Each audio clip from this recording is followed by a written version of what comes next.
Welcome back, lawn lovers. BW here. Hey, let's mow.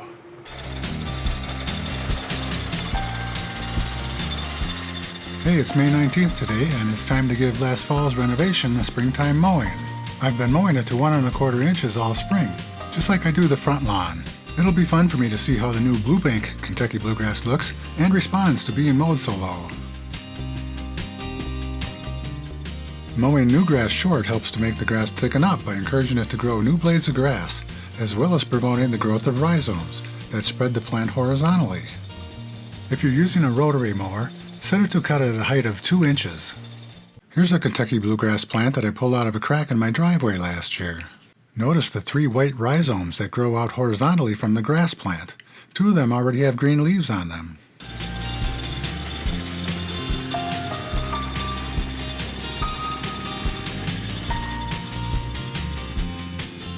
As you can see, some parts of the renovation still need to thicken up a little bit.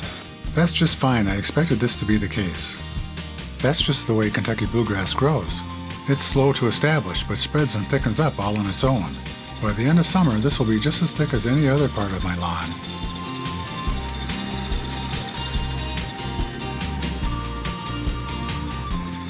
If this were Perennial Ryegrass or Tall Fescue, I would just apply more seed, like I did in my front lawn, to thicken it up. Those 2 grass types don't spread laterally like Kentucky bluegrass does.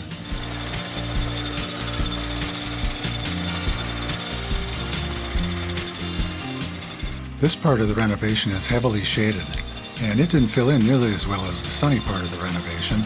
The days of fall are just too short for the grass to get enough sunshine for full establishment. Believe it or not, I still think this will fill in on its own by the end of this summer. I just need to mow, water, and be patient enough to let the longer days of summer and the Kentucky bluegrass do their thing.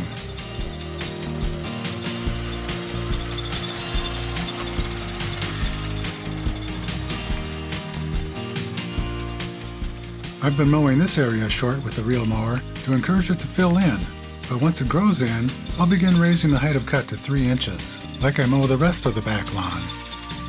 I want to see how this new Blue Bank Kentucky Bluegrass looks, maintained at a conventional height of cut, so I can decide if I want to plant any more of it in the yard. You may have noticed that there are some seed stems in the lawn that were just too long to stand up and be cut with the reel mower.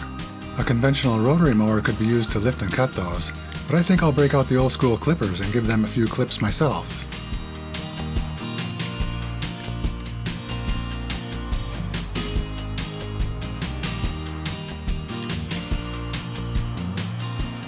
Of course, there are still a few weeds in here that need to be taken care of.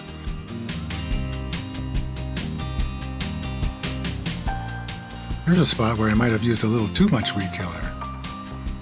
Nah, well, maybe. Check out my earlier video notebooks to catch up on this story, and don't forget to subscribe so you don't miss the next video notebook. And remember, you can do it.